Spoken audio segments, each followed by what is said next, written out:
I was an orphan, taken in and raised by the Liu family. The elders of the Liu family arranged for me to marry into their household, to take Willow as my wife, and for any children we had to carry the Liu surname. I had always loved Willow deeply. On top of that, Liu father and Liu mother had raised me, so I agreed without hesitation and married her. But after we got married, Willow didn't get pregnant for a long time. My mother-in-law became furious. She not only banned me from drinking and eating meat, but also forbade me from staying up late or playing video games. Even so, nothing changed, and I still couldn't meet her expectations. Confused and desperate, she made me drink goji berry water and take ginseng, and even forced me to kneel and pray to Buddha every day. What she didn't know was that after all those years of marriage, Willow had never even let me touch a single finger of hers. Later, when I lay exhausted on a hospital bed, even at the end of my life, Willow never came to see me. It was Makoto who kindly told me that he and Willow were preparing for their wedding and couldn't make it. That was when I finally realized Willow had another life, another family, outside. And I was the only one left behind. When I opened my eyes again, I was back in the Liu family home. Willow's mother was still smiling as she joked, "George, do you like our Willow?" I replied, "No. In this life, I'm going to do what I truly want." The smell of hospital disinfectant still lingered in my nose. The pain felt fresh, as if it hadn't faded at all. In front of me stood Willow's mother, my former mother-in-law, still asking the same question, "George, do you like our Willow? After graduation, would you want her to be your wife?" The living room was filled with members of the Liu family and some old friends of my parents. She spoke gently, full of warmth and kindness, completely different from the harsh and difficult person I remembered from my past life. Because I spent so little time with Willow back then, she hadn't been able to conceive. My mother-in-law had tried every possible way to make things difficult for me. She restricted my diet, banned me from meat and alcohol, forced me to take traditional medicine daily, and made me pray to gods and Buddha. But that wasn't even the worst part. It was the constant sarcastic remarks that suffocated me. She questioned whether I was even a man, whether I was capable at all. Once, I had been pushed to my limit and almost struck her. She burst into tears, crying about how hard it had been to raise me as an orphan. She said if she hadn't taken me in, I would have starved to death on the streets. She said she treated me like her own son, and giving her daughter to me was an act of kindness. Yet I had repaid her with ingratitude. That was my weakness. In the end, I never raised my hand. Coming back to my senses, I heard her say, "George, stop zoning out. If you have something to say, just say it." She gave me a gentle push. I looked into her eyes, eyes that were trying to hide urgency. If I had been more observant in my past life, I would have realized that her urgency, her eagerness to pair me with Willow, was all about dividing my inheritance. Even later, her push for us to have a child was for the same reason. Back then, I was just a spoiled rich kid who had recently lost his parents. I thought I had found warmth and family in the Liu household. How could I have suspected anything more? But now, after living through over 30 years of a loveless marriage and seeing her true nature, everything was clear. So I stood up, smiled, and said, "Madam, it seems you've misunderstood. I only see Willow as a sister, and after high school, I plan to attend university." Liu mother's face turned pale. Her question in front of everyone had been meant to push me into confirming the marriage. That way, she could use my wealth freely without criticism. But she quickly recovered, stood up, and took my hand naturally. "This child is just shy. Willow, why don't you take George for a walk in the garden?" Willow sat across from me on the sofa. Young Willow. Beautiful, aloof, wearing a light beige polka-dot dress that fell just below her calves. A ribbon at her waist highlighted her slim figure. Since Liu father had been close friends with my parents, Willow and I had grown up together. I had always followed her around when I was young. Back then, we got along well. But as we grew older, she became distant. In my past life, I thought it was just part of growing up. I never realized she simply grew tired of me. I was an overbearing young master with a bad temper, and she had no choice but to obey her parents and tolerate me. Of course she resented me. If she had just ignored me, that would have been fine. But she married me, yet never let me touch her. She married me, yet had someone else outside. I hated her. And I hated myself even more. I slowly unclenched my fists and pulled my hand away from Lou Mother. "You don't need to accompany me, Willow," I said with a smile. "You should be seeing Makoto soon, right? If you like him, bring him home sooner." A guest spoke up. "Willow already likes someone? Then why is your mom arranging this?" Only then did I glance at Willow. Her face looked even worse than her mother's, her eyes slightly red. I didn't bother to look longer. I greeted everyone and left. I went straight to the mailbox outside and rummaged through it until I found a letter addressed to me. "George." Willow's voice came from behind. I turned, hiding the letter behind my back. "Why did you say that today?" she asked. "What do you mean?" "You confessed to me yesterday, and today you say I'm like a sister. Are you playing with me? My mom treats you like her own son, and you made her lose face in public." I looked at her quietly. In my past life, her mother had made me lose face countless times. If I ever showed dissatisfaction, Willow would resent me. She once said, "Hasn't my mom treated you well? She's an elder, why does it matter if she says a few things?" Now I returned those same words. "Your mom treats me like her son," I said, smiling, "but even a son can be rebellious. What's wrong with saying a few things?" She bit her lip and said after a pause, "You're acting strange." Of course I was. In my past life, after my parents died, I truly saw the Liu family as my own. I changed completely, never daring to speak harshly, always trying to please her. I sneered. "So what are you upset about? Weren't you the one who hated me chasing you? Now that I say I don't like you, just like you wanted, why are you upset?" I turned to leave.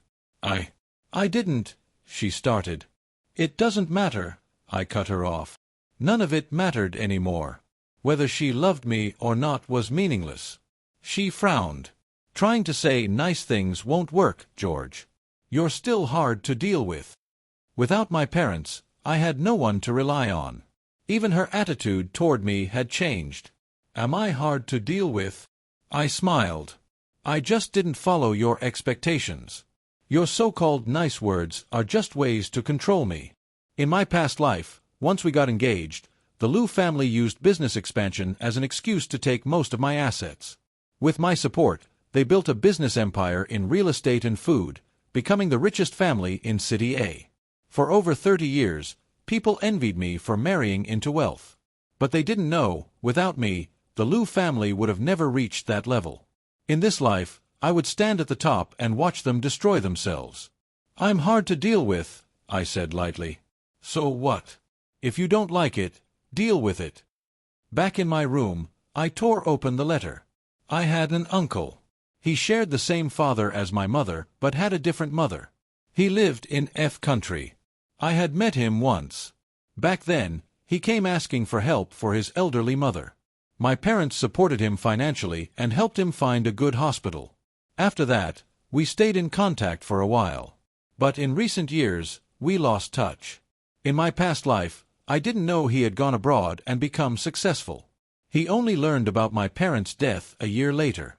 When he found out I had been taken in by the Liu family, he wrote to me.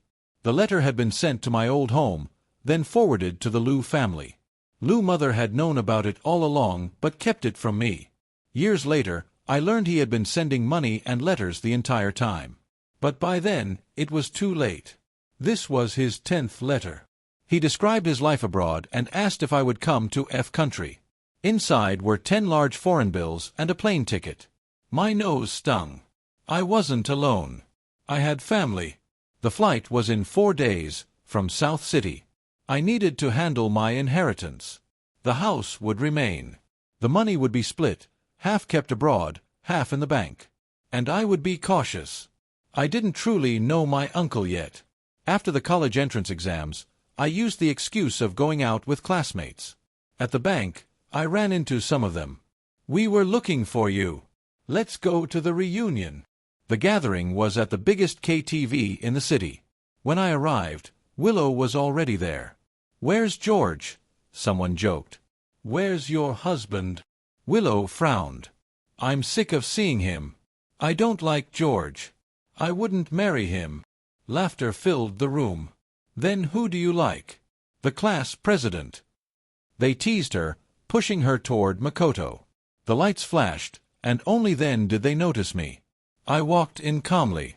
What a lively atmosphere. Please continue. Willow instinctively leaned closer to Makoto. George, what are you trying to do? Trying to do something? I smiled. If I'm so annoying, why did you always accept my gifts? Taking gifts doesn't mean agreement. That's quite shameless. Before she could reply, I clapped. Since I'm not welcome, I'll leave. No one reacted in time. I had already walked out. Willow chased after me. George, listen. Behind us, someone shouted, Makoto fainted. She immediately turned back. George, that was just a slip of the tongue. I'll explain later. But before she finished, she was already running to Makoto. I looked at her coldly, then turned and walked away. There would be no explanation. In 3 days, I would leave for F country. From now on, I would never think of you again. And you shouldn't think of me either. The next day, I packed up my room, throwing away anything that needed to be thrown away. Lou mother came over and casually asked which university I planned to apply to. Of course, I wasn't going to tell her I was going abroad to study, so I just mentioned South City University to brush her off.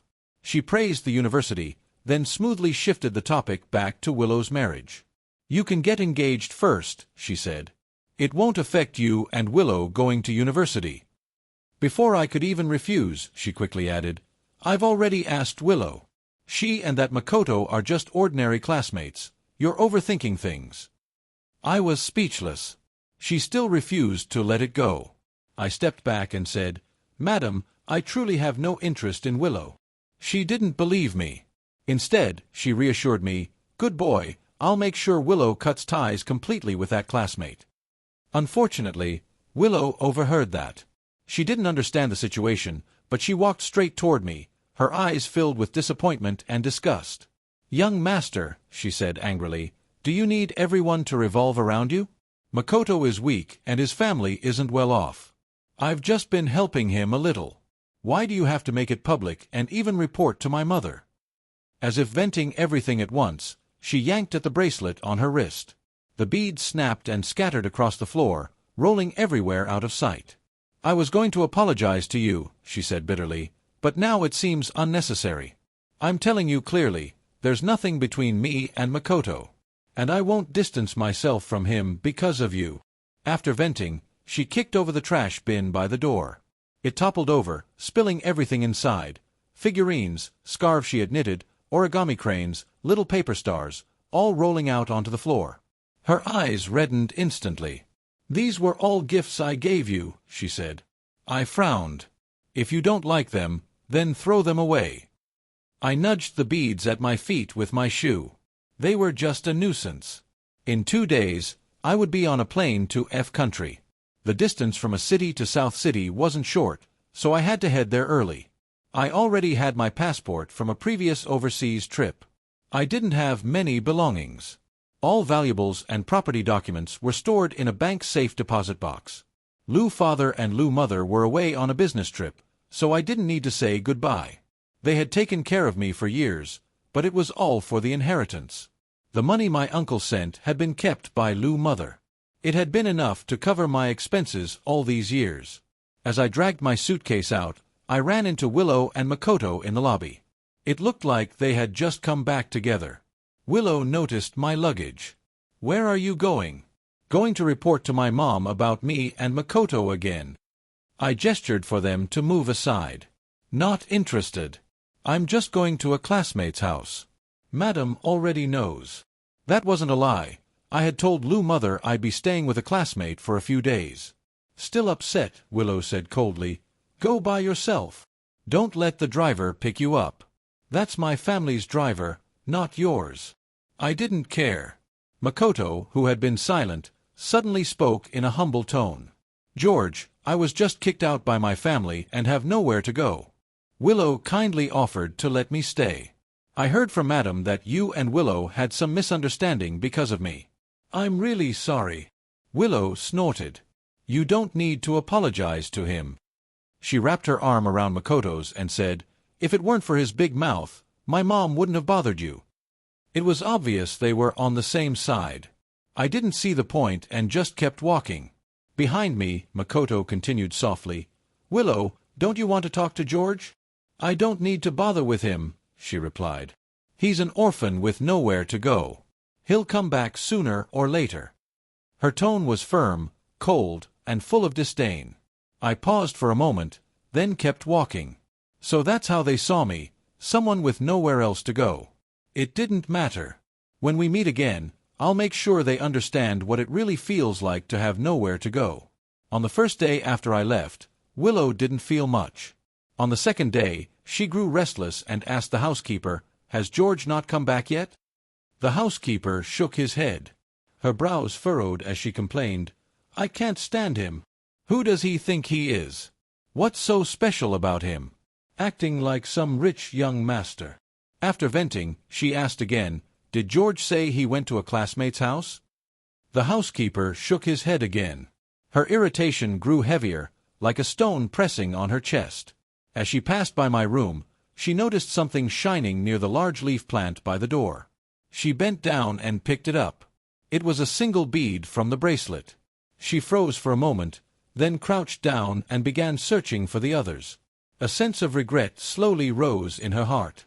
Why had she broken it? That bracelet had been meant as my graduation gift. She had prepared it carefully. Yes, I had been arrogant and overbearing, but after my parents passed away, I had changed. She knew that. So why had she acted so recklessly? She thought that when I came back, she would apologize sincerely.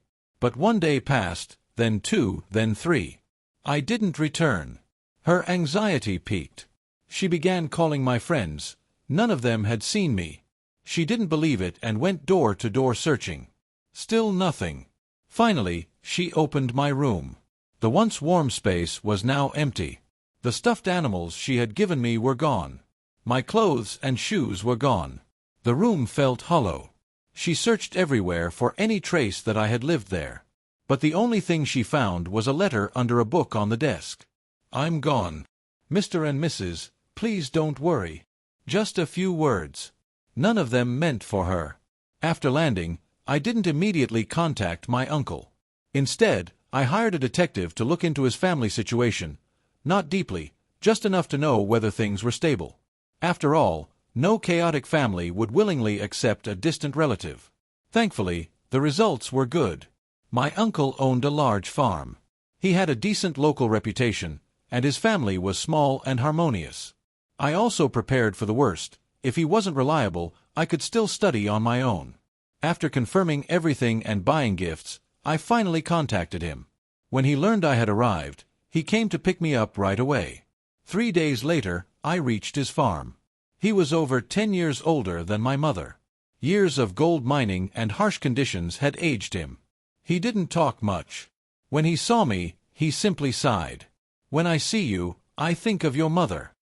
Then he handed me a card and told me to spend as I wished. He took me horseback riding around the farm and let me play with his big dog, though the dog didn't seem too happy about it. My aunt was slightly plump and loved making desserts. They were extremely sweet, too sweet, honestly, but she was enthusiastic and always trying new recipes for me. My cousin's sister was married to a Chinese-American man, so I still got to eat some familiar food. My cousin brother was only a year older than me. Seeing that I was quiet, he slapped my shoulder and said, With your looks and build, just get a car and clean up a bit, the girls will line up for you. He took me to parties and gatherings, and with his help, I quickly blended into local life. When university started, thanks to my uncle's connections, I enrolled in the same university as my cousin. I chose finance as my major. Nothing special. My past experience and assets were enough for me to build a future. Life in F country was warmer than I expected. During holidays, I helped out on the farm. At school, I attended classes with students from all over the world. In my second year, after careful research, I decided to try international trade. My uncle didn't oppose me. He asked if I needed money or introductions. Mentors would help, but I chose to learn through experience. I teamed up with 3 classmates and started a small company exporting clothing and food. By the 3rd year, we made a small profit. But everyone had different goals. Some wanted more, others wanted stability, so we dissolved the company. Still, the experience was valuable. If I owned factories and controlled production, I could earn more. I planned again.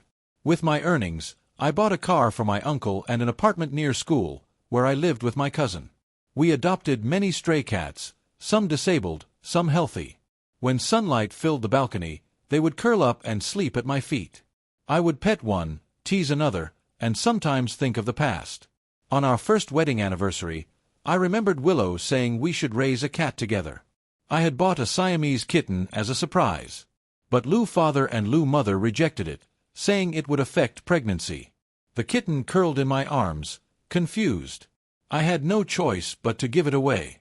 Now, holding a big ginger cat, I realized I hadn't thought about Willow or her family in a long time. I was happy now. There was no need to remember.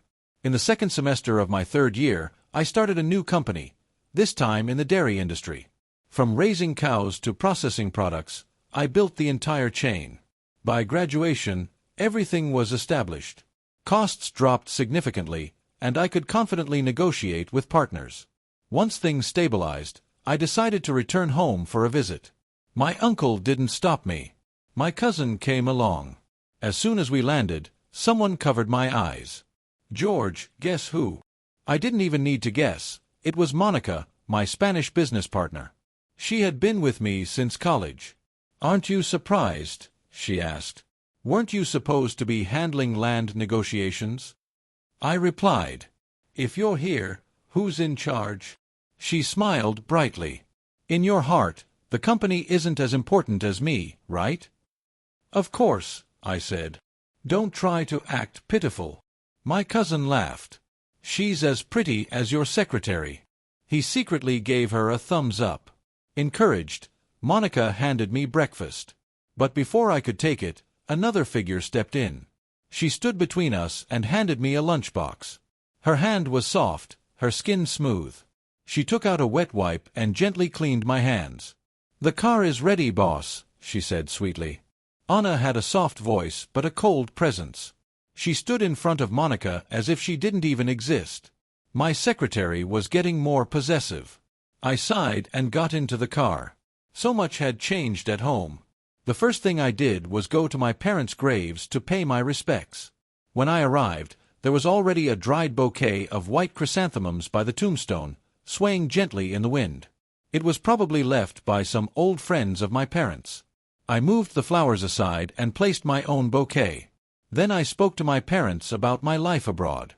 I told them how my uncle had taken such good care of me, how my aunt was an amazing cook, except for her overly sweet desserts, and how my sister and brother-in-law were struggling to take care of their newborn. When it came to me, I said everything was going well. I had family to rely on, I had graduated as an excellent student, and I had met many like-minded people in business. I told them, "Don't worry, I'm taking good care of myself." Then it started to rain. The rain tasted salty as it slid into my mouth. After the ceremony, we walked out of the cemetery. My cousin held an umbrella for Monica, while Anna walked beside me. As we passed by a man and a woman, I noticed the woman holding a bouquet of white chrysanthemums, while the man behind her held an umbrella and spoke in a sharp tone. He said, "You could come every day and still not see George. You're carrying our child. Why can't you think about my feelings?" The voice sounded both familiar and strange. Instinctively, I turned to look. It was Makoto and Willow. When my cousin and Monica heard my name, they both looked at me, but I shook my head, signaling them to ignore it. Makoto kept talking, but suddenly Willow stopped, turned around, grabbed his umbrella, and threw it aside. "Can you give me a break? You're really annoying," she snapped. Makoto, furious, stomped on the umbrella lying on the ground. Seeing the two of them about to cause a scene in front of my parents' grave, I quickly asked the cemetery staff to handle it. As for why I didn't reveal myself to Willow, it was simple. I hadn't come back for her. I was interested in the current real estate market, and since I was here for business, I had no intention of getting dragged into unnecessary drama. Unfortunately, things didn't go as smoothly as I had hoped. When I went to visit my old house, I ran into an elder, an old friend of both my parents and the Liu family. He immediately called Liu mother to tell her I was back. She sounded excited, telling me, "You kid, why didn't you tell me you were back? I was so worried about you. Wait for me, I'll come pick you up." I replied calmly, "No need, madam. I have other matters to attend to," and hung up before she could say anything else. By the time Liu mother and her daughter arrived, we had already left for a hotel in the city. That evening, we were attending a banquet, a chance to meet developers from City A and discuss potential cooperation. The banquet was grand, but I was used to this kind of social setting from my time abroad. I moved through the crowd with ease, chatting and toasting with business owners. Part of it was my own understanding of business, and part of it was the connections my parents had left behind. Either way, everything went smoothly. Halfway through the event, a commotion broke out at the entrance. The host, Martin, looked displeased and asked what was going on. A staff member replied, "Mr. Liu doesn't have an invitation but insists on entering." Martin glanced at me, knowing my past with the Liu family. Then he smiled and said, "It's just a mistake. They must have forgotten to send an invitation. Let them in." On the surface, I remained indifferent, but inside, I couldn't help but find it amusing. Forgot to send an invitation? In reality, it was because no one respected the Liu family's current financial state. Without my support, their company was barely surviving. With policy changes hitting them hard, they were practically on the brink of bankruptcy. In such a situation, who would want to associate with them? Still, I didn't stop Martin. Outsiders didn't know the full story, and I had no intention of appearing ungrateful. As soon as Willow entered, her gaze locked onto me. She was wearing a slightly worn designer dress, wrinkled from earlier, but she didn't bother fixing it. She walked straight toward me and said, "George, you're finally back." Her eyes, once dull and lifeless, now shone with an eager light. I didn't move. Just as she was about to reach me, 3 people stepped in front of her. My cousin frowned. "Who are you?" Monica crossed her arms. "Why is there another one?" Anna, who had just taken a sip of water, pursed her lips and cleared her throat, clearly ready to say something sharp. I sighed. We were supposed to be serious business people, after all. Willow's eyes turned red as she looked at me. "George, why?" I had no interest in reminiscing. "It's been a long time," I said calmly. "I still have things to do. You're free to do as you wish." Behind her, Liu mother rushed forward, pushing her way through. "George, you child, why did you leave without a word? Where have you been all these years?" She grabbed my hand, wiping her tears. I pulled my hand away without expression. "Madam, you received the letter my uncle sent. Why didn't you tell me? Besides, I left a note when I left." Everyone around us was sharp enough to understand what that meant. It was never about concern, it was about my wealth. Liu mother immediately stopped crying and forced a smile. "George, don't be angry. How was I supposed to know if it was a scam? By the way, after you left, Willow searched for you for a long time. You two should catch up." She pushed Willow toward me. Willow didn't speak. She just stared at me, eyes red. It made me uncomfortable. I frowned, and Anna stepped forward. "Please keep your distance from my husband." I was speechless. Monica snorted. "You couldn't even win him over. You should just give up." Willow ignored them, her gaze fixed on me. "Why did you leave? Do you know how long I searched for you?" I shook my head. "I don't know. I don't care to know. I'm not interested in knowing." Her voice trembled as she took out a bracelet. "I fixed this for you. I came that day to make up with you. George, I promise I won't be foolish again." Her eyes shimmered with tears. Monica glanced at the bracelet and laughed lightly. "Are you still in high school? This looks cheap and childish." Willow didn't respond to her. She only looked at me. "I'll do anything you want. Just don't ignore me." But I felt nothing. In the past, even the smallest gift from her had made me happy. Now, I couldn't even summon the energy to dislike her. She was too insignificant. "I still appreciate your rebellious nature," I said lightly. Your attempts to control me are quite amusing." She choked up. Those were just words said in anger. I waved my hand. "It doesn't matter." Taking a glass of champagne, I added indifferently, "Does your husband know you're here? Please don't waste my time." Her lips trembled. In my past life, I had chased after her endlessly, only to be ignored. Now, the roles were reversed. As I turned to leave, she panicked. "Please don't go. Let's start over." Before I could respond, my cousin cut in. "Is your husband out there while you're here trying to seduce my cousin? Who even are you?" Willow's face went pale. "I didn't mean to hide my marriage. George, I just wanted to win you back. I was tricked by Makoto. He drugged me." I didn't even want to hear the rest.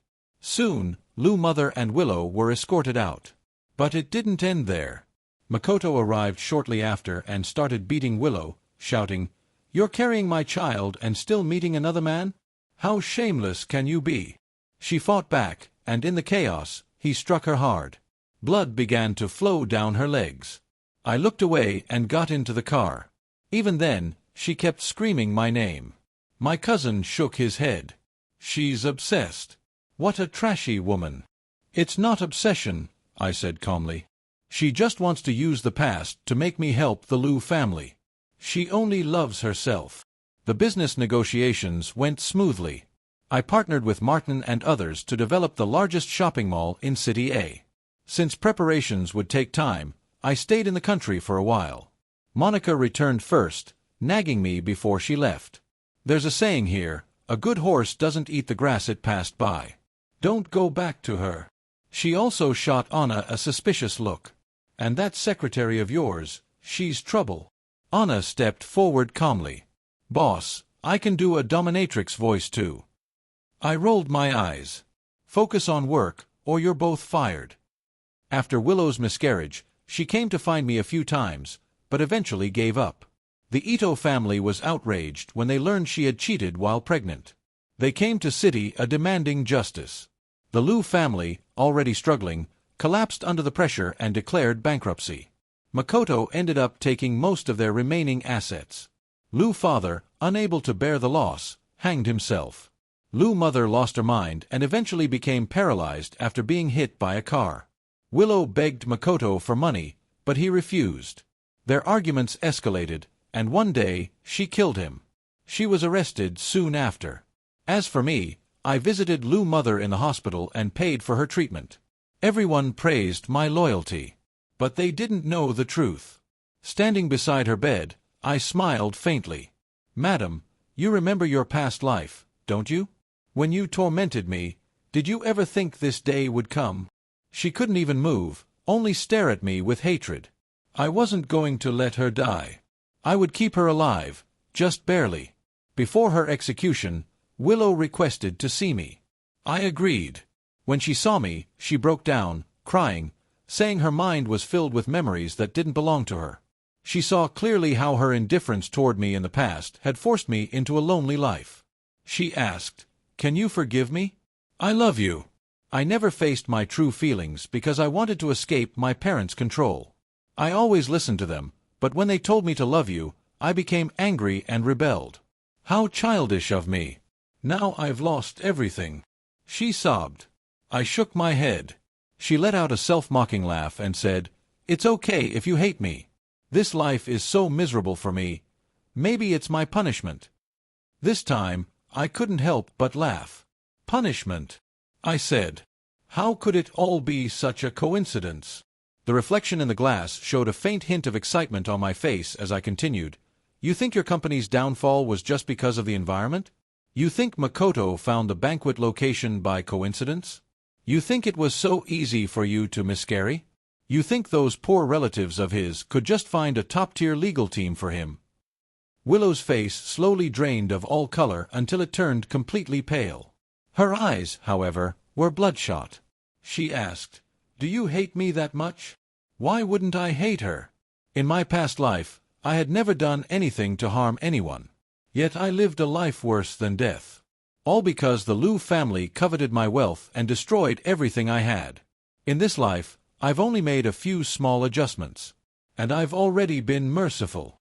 Every step they took was their own choice. I stood up and gave Willow my final words. I'll let your mother know about your execution. Then I walked out of the prison and got into the car. The black sedan sped through the rain. The newly divided commercial district was already taking shape, tall buildings rising one after another. The future that belonged to me was finally on its way.